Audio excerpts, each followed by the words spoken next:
all, let me say that I apologize because the color scheme that I chose for this presentation originally was not great, so I changed it. But we're still talking about the federal budget.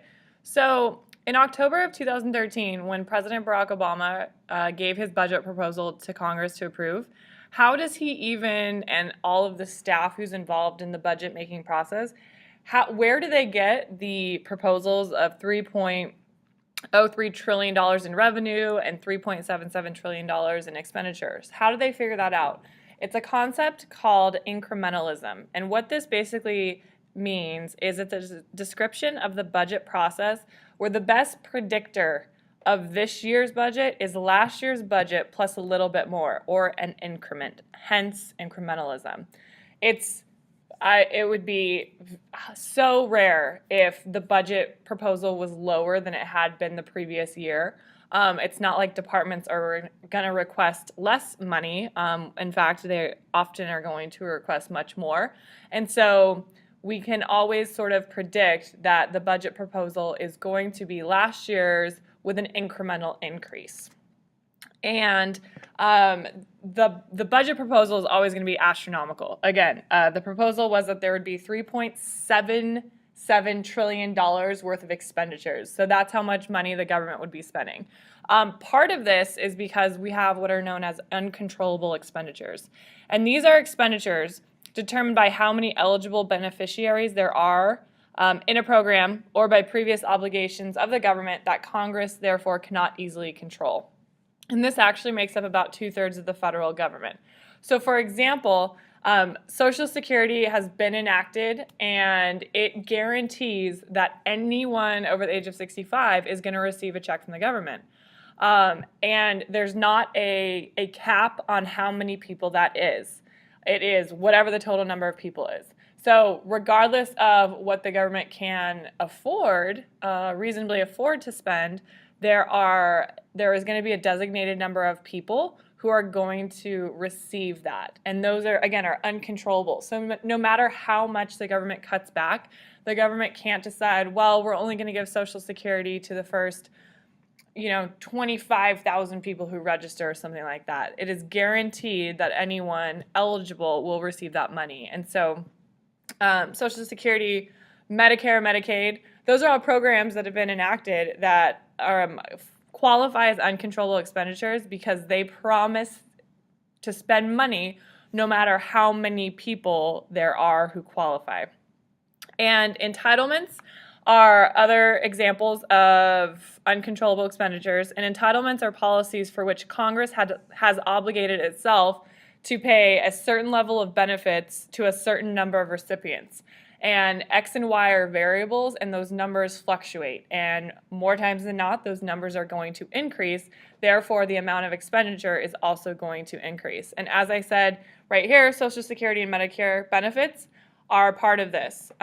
Congress has to assume and guess that those numbers are always going to be growing, and therefore the total amount of expenditure is also going to grow. So next we're going to talk about the budgetary process, who's involved and how the process works. So first of all, when it comes to the congressional budget, so how much money is our federal government planning to bring in and how much will it spend? There are a bunch of different people involved in this process. So let's look at who the players are. First of all, there are interest groups who are going to lobby for money from the government to support and finance their specific interests. Okay, so whether it is the NRA, whether it is different women's rights groups, whatever the interest is, lobbyists are going to put pressure and try to influence Congress to giving them more money. There are also going to be agencies pushing for higher budget requests. So as different agencies are established and then as they continue to grow in size and responsibility, it's going to require more money to meet those expectations. And the Office of Management and Budget, I just put OMG. That is a great typo. OMG, I'm going to leave it. It really should be OMB, but that's fun. So it's the OMB that prepares the president's budget or helps him prepare the budget, but then it's the president who actually has to present it to Congress for approval. The president does get to make final decisions on what to propose to Congress, but again, sticking with checks and balances, Congress has to approve what he has put before them. That is really, really funny. I hope one of you reminds me about this tomorrow in class. Other people involved, there is one specific tax committee in Congress that is responsible for writing tax codes. The Ways and Means Committee in the House of Representatives is responsible for being the original starting point for all tax laws. Budget committees in the Congressional Budget Office set the parameters of the congressional budget process, and so there are other committees that set the rules and regulations under which the budget must be made. There are subject matter committees that, as they write new laws that require money, they have to provide influence and support into estimating what the new budget is going to be. And so by no means is the president the sole author of a budget. There's many different people within committees, within agencies that help contribute to what the budget ends up being. Even more players. Appropriations Committee. I spelled this wrong. I apologize.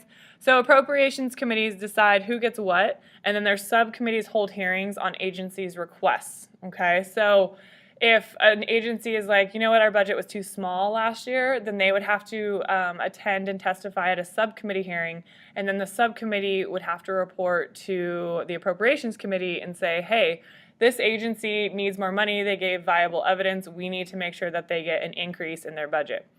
Congress as a whole approves taxes and appropriations, assuming that both chambers and sides are going to work together. And then the Government Accountability Office is responsible for audits, monitoring, and then evaluating what agencies are doing with their budgets. Sorry for all these typos. So just like any individual or business has the potential to be audited by the IRS, the government has kind of set up its own agency whose job is responsible for checking to make sure that people are not being shady with their budgets and how they're spending money. The president has to present his budget proposal to Congress for approval. And it was the Budget and Accounting Act, which was passed in 1921, that requires presidents to propose an executive budget to Congress. And this act also created the Bureau of the Budget to help them with this process. In the 1970s, President Nixon sort of reorganized that bureau and renamed it the Office of Management and Budget. So OMB is now what was formerly the Bureau of the Budget to help the president.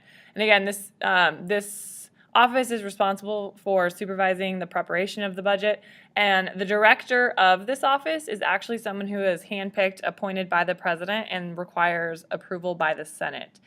So in terms of Congress's role in the budget, the Congressional Budget Office's job is to advise Congress on the probable consequences of its decisions and to forecast revenues. So as Congress is considering the budget proposal, it's the Congressional Budget Office that has sort of given them the guidelines to consider when determining if the proposal is sufficient. A budget resolution is a resolution that binds Congress to a total expenditure level, supposedly the bottom line of all federal spending for all programs.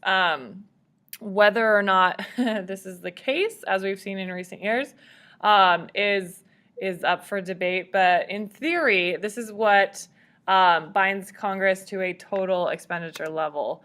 And in terms of Congress being affected by the budget, there are two ways. So authorization bills are those that either establish, continue, or change existing programs. And then appropriations bills sort of go along with these because these are the bills that determine how these new programs or changed programs or continuing programs will be funded. And so in order for a program to be added, there also needs to be an appropriations bill which explains how that new program is going to get money. And budgets were in the red every year between 1974 and 1998, which basically means that the government was spending more money than it had.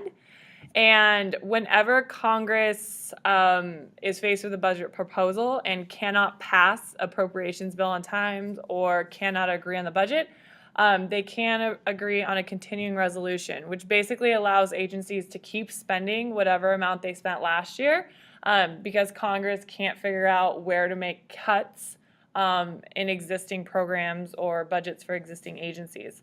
Omnibus bills are appropriations bills that are all together in one bill, not 13 different appropriations bills. So instead of allocating different bills to 13 different programs, there could just be one gigantic bill that allocates a ton of money to programs sort of in more general terms. So basically, these are ways that Congress can continue to, I suppose, not make necessary cuts to programs and allow them to continue to spend money. But this doesn't mean that the debt decreases by any means. And the reason why, and again, particularly in recent years, the federal budget has been such an issue, and the reason why we continue to rise closer to $18 trillion in debt is because the problem really is a simple economic one. It's not so much about like the procedures and the process of approving the budget. It's really a disagreement about how to spend scarce resources when we have unlimited wants. And so there are so many different programs that want money, but we have a finite amount of money to be spent. So how do you decide who gets money or who loses money? And we're going to bring the concept of politics in this now. So we have these 435 representatives in the House and the 100 senators in the Senate, and they have made promises to their constituents in the districts they represent and the states that they represent, saying, hey, I'm going to work hard for you and I'm going to get money for this program. And if they have to return to the district or state and tell those people, actually, not only are we not getting more money, we got cut, they probably are not going to get reelected. And so the fear of losing reelection is what often drives politicians to not want to cut spending. But anyone who's ever, I don't know, had money in your life or experience with money knows that in order to stay out of the red, you need to bring in more money than you are spending. And it's so simple. Again, you guys, your parents have probably taught you these fiscal lessons, and individually we know, okay, well, instead of going out to eat Friday and Saturday night, I will cut back my spending and I will just go out to eat on Friday. And it's easier for us to do that because no one else is really affected or tied to that decision. We don't have to worry about losing votes if we upset people. But our politicians have made promises to groups, people, individuals, states, districts, and if they can't uphold that, then they risk their opportunity to be reelected. And so that's what this means right here. Many politicians spend money to buy votes. That's not really as much in the literal sense as it is figurative, meaning that politicians are telling people, hey, I got more money to help fund your program. In return, vote for me. Or as they're campaigning, they can say, hey, I was able to uphold my promise and I got more money into this agency. And then for their opponents, they can put out attack ads. If somebody proposed a budget cut, they can say, hey, that guy doesn't care about your program. He took money away from you. And with bigger budgets, that means that many groups and people are asking for government assistance, right? So President Obama said that we're going to spend close to $4 trillion last fiscal year. That's a lot of money. Can I get some of that? And so we see more people wanting money, wanting resources because there is such a massive amount available in theory. And it's sort of a double-edged sword because people like government programs, people like social reform, but they don't like having to think of how do we afford this? How do we pay for this? Thus, there are deficits and federal debts. So yeah, that's great. Let's improve all the highways. Let's repave all the freeways.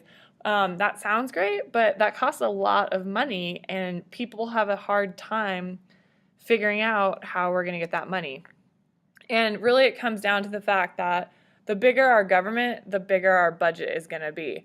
And again, the budget needs to be allocated into so many different wants and desires, but ultimately there is a limited amount of money that is actually available. And when we surpass that limit, we now are looking at a deficit or debt. Limits on revenue can limit what the government can do.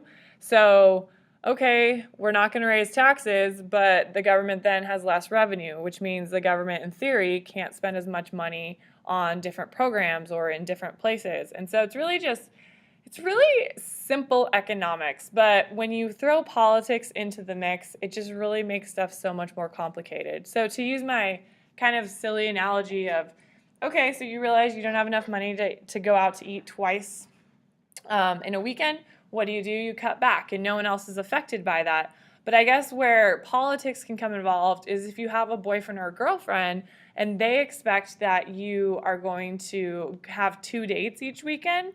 If you say, hey, I need to cut back, we can't go out another night, like you might run the risk of upsetting them or they're breaking up with you or something. That's kind of a trite example, but it really, like, money is such a driving, powerful force and influence on the politicians and leaders of our country that it kind of fits. If you wanna go and take a ride with me, we three willing